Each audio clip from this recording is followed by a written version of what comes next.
नमस्कार दोस्तों, नमः शिवाय। जीवन ज्योति चैनल में आप सभी का हार्दिक स्वागत करती हूँ। या देवी सर्वभूतेषु माँ काल रात्रि रूपेण संस्थिता नमस्तस्यै नमस्तस्यै नमस्तस्यै नमो नमः। जय माता रानी। दोस्तों, नवरात्रि के 7वें दिन हम माँ काल रात्रि जी की पूजा अर्चना करते हैं। इस दिन हम श्री दुर्गा सप्तशती के अध्याय 12 और 13 का पाठ करते हैं। अध्याय 12 देवी चरित्रों के पाठ का महात्म्य।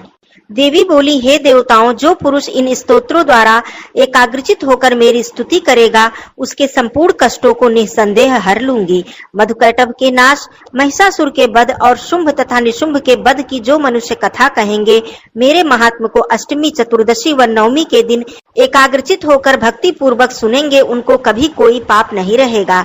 पाप से उत्पन्न हुई विपत्ति भी उनको नहीं सताएगी। उनके घर में दरिद्रता नहीं होगी और न उनको प्रियजनों का बिछोह होगा। उनको किसी भी प्रकार का भय नहीं होगा। इसलिए प्रत्येक मनुष्य को भक्ति पूर्वक मेरे इस कल्याणकारक महात्म को सदा पढ़ना और सुनना चाहिए।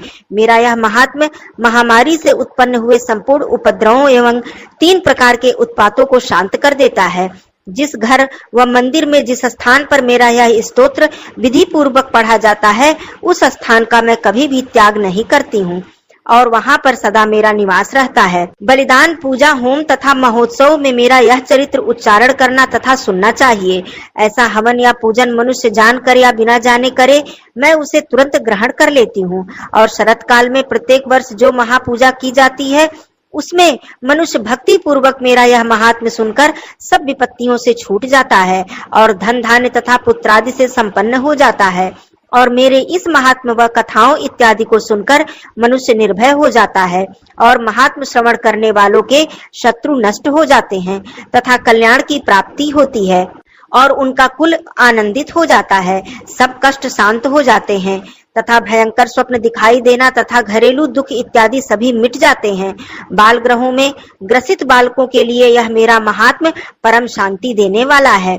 मनुष्यों में फूट पड़ने पर यह भली भांति मित्रता करवाने वाला है। मेरा यह महात्म मनुष्यों को मेरी जैसी सामर्थ्य की प्राप्ति करवाने वाला है। पुष्प, अर्घ्य, धूप, गंध, दीपक इत्यादि सामग्रियों द्वारा पूजन करने से, ब्राह्मण को भोजन कराकर, हवन करके, प्रतिदिन अभिषेक करके, नाना प्रकार के भोगों को अर्पण करके और प्रत्येक वर्ष दान इत्यादि करके जो मेरी आराधना की जाती है और उससे मैं जैसी प्रसन्न हो जाती हूँ, वैसी प्रसन्न मैं इस चरित्र को सुनने से हो जाती हूँ। यह महात्म श्रवण करने पर पापों को हर लेता है तथा आरोग्य प्रदान करता है। मेरे प्रादुर्भाव का कीर्तन दुष्ट प्राणियों से रक्षा करने वाला है, युद्ध में दुष्ट दैत्यों का संहार करने वाला है। इसके सुनने से मनुष्य को शत्रुओं का भय नहीं रहता है। हे देवताओं, तुमने जो मेरी स्तुति की है अथवा ब्रह्मा जी ने जो मेरी स्तुति की है, वह मनुष्यों को कल्याणमयी बुद्धि प्रदान करने वाली है।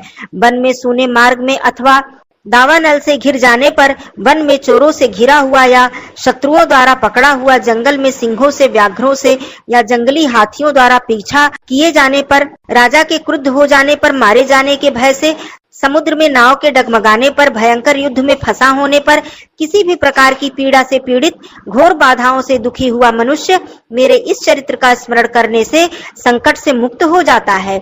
मेरे प्रभाव से सिंह, चोर या शत्रु इत्यादि दूर भाग जाते हैं और पास नहीं आते। महर्षि ने कहा, प्रचंड पराक्रम वाली भगवती चंडिका यो कहने के पश्चात सब देवताओं के देखते ही देखते अंतर ध्यान हो गईं और संपूर्ण देवता अपने शत्रुओं के मारे जाने पर पहले की तरह यज्ञ भाग का उपभोग करने लगे और उनको अपने अधिकार फिर से प्राप्त हो गए तथा युद्ध में देवताओं के शत्रुओं निशुंभ और शुंभ के देवी के हाथों मारे जाने पर बाकी बचे हुए राक्षस पाताल को चले गए। हे राजन, इस प्रकार भगवती अंबिका नित्य होती हुई भी बार बार प्रकट होकर इस जगत का पालन करती हैं, इसको मोहित करती हैं, जन्म देती हैं और प्रार्थना करने पर समृद्धि प्रदान करती हैं। हे राजन, भगवती ही महाप्रलय के समय महामारी का रूप धारण करती हैं और वही संपूर्ण ब्रह्मांड में व्याप्त हैं और वही भगवती समय समय पर महाकाली तथा महामारी का रूप बनाती हैं और स्वयं अजन्मा होते हुए भी सृष्टि के रूप में प्रकट होती हैं। वह सनातनी देवियों का पालन करती हैं और वही मनुष्य के अभ्युदय के समय घर में लक्ष्मी का रूप बनाकर स्थित हो जाती हैं तथा अभाव के समय दरिद्रता बनकर विनाश का कारण बनती हैं। पुष्प, धूप और गंध आदि से पूजन करके उनकी स्तुति करने से वह धन एवं पुत्र देती हैं और धर्म में शुभ बुद्धि प्रदान करती हैं। इति श्री मार्कंडेय पुराणे सांवर्णिके मन्वन्तरे देवी महात्म्ये फल स्तुतिर्नाम 12 अध्यायः संपूर्णम्। अध्याय 13 राजा सुरथ और वैश्य को देवी का वरदान। महर्षि मेधा ने कहा, हे राजन, इस प्रकार देवी के उत्तम महात्म का वर्णन मैंने तुमको सुनाया। जगत को धारण करने वाली इस देवी का ऐसा ही प्रभाव है। वही देवी ज्ञान को देने वाली है और भगवान विष्णु की इस माया के प्रभाव से तुम यह वैश्य तथा अन्य विवेकी जन मोहित होते हैं और भविष्य में मोहित होंगे। हे राजन, तुम इसी परमेश्वरी की शरण में जाओ। यही भगवती आराधना करने पर मनुष्य को भोग, स्वर्ग तथा मोक्ष प्रदान करती है। मार्कंडेय जी ने कहा, महर्षि मेधा की यह बात सुनकर राजा सुरथ ने उन उग्रव्रत वाले ऋषि को प्रणाम किया और राज्य के छिन जाने के कारण उनके मन में अत्यंत ग्लानि हुई और वह राजा तथा वैश्य तपस्या के लिए वन को चले गए और नदी के तट पर आसन लगाकर भगवती के दर्शनों के लिए तपस्या करने लगे।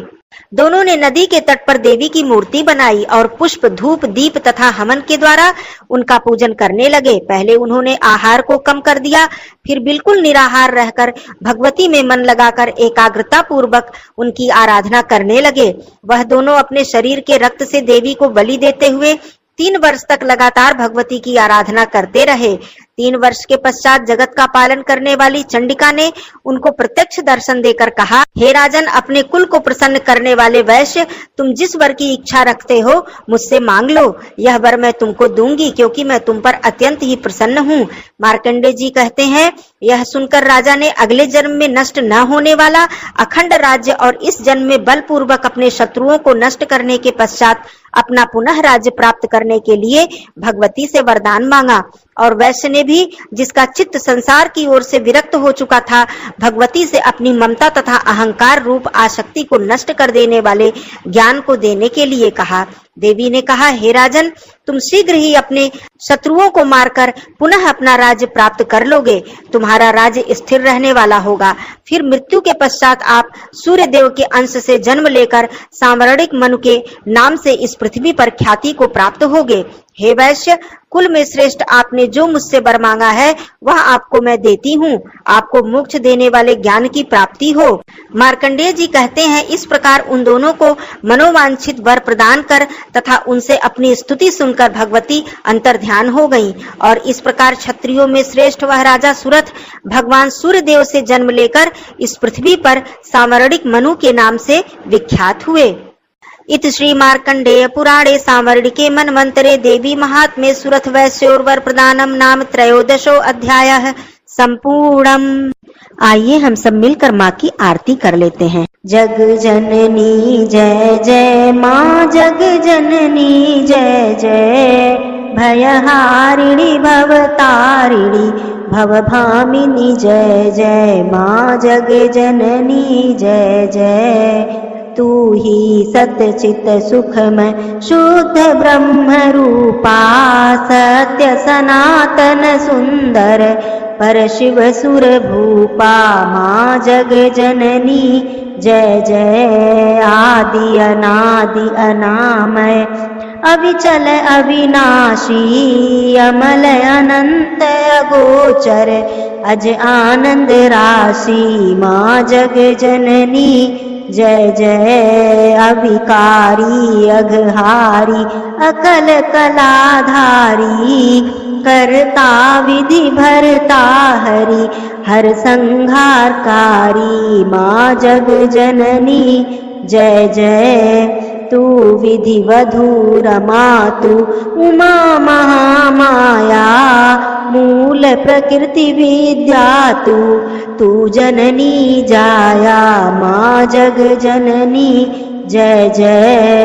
राम कृष्ण तू सीता व्रज रानी राधा, तू वांछा कल्पद्रुम हारिणी सब बाधा, माँ जग जननी जय जय। दश विद्या नव दुर्गा नाना शस्त्र करा, अष्ट मातृका योगिनी नव नव रूप धरा, माँ जग जननी जय जय। तू परम धाम निवासिनी महाविलासिनी तू ही शमशान विहारिणी तांडवलासिनी तू माँ जग जननी जय जय। सुर मुनि मोहिनी सौम्या तू शोभाधारा विवसन विकट स्वरूपा प्रलयमयी धारा माँ जग जननी जय जय। तू ही स्नेह सुधामयी तू अति गरल मना रत्न विभूषित तू ही अस्थितना माँ जग जननी जय जय। मूलाधार निवासिनी इहि पर सिद्धि प्रदे कालातीता काली कमला तू वरदे माँ जग जननी जय जय। शक्ति शक्तिधर तू ही नित्य अभेदमयी भेद प्रदर्शिनी वाणी विमले वेद त्रयी माँ जग जननी जय जय। हम अति दीन दुखी माँ विपत जाल घेरे हैं कपूत अति कपटी पर बालक तेरे माँ जग जननी जय जय। निज स्वभाव वश जननी दया दृष्टि कीजे करुणा कर करुणामयी चरण शरण दीजे माँ जग जननी जय जय। जयंती मंगला काली भद्रकाली कपालिनी दुर्गा क्षमा शिवा धात्री स्वाहा स्वधा नमोस्तुते। जय माता दी।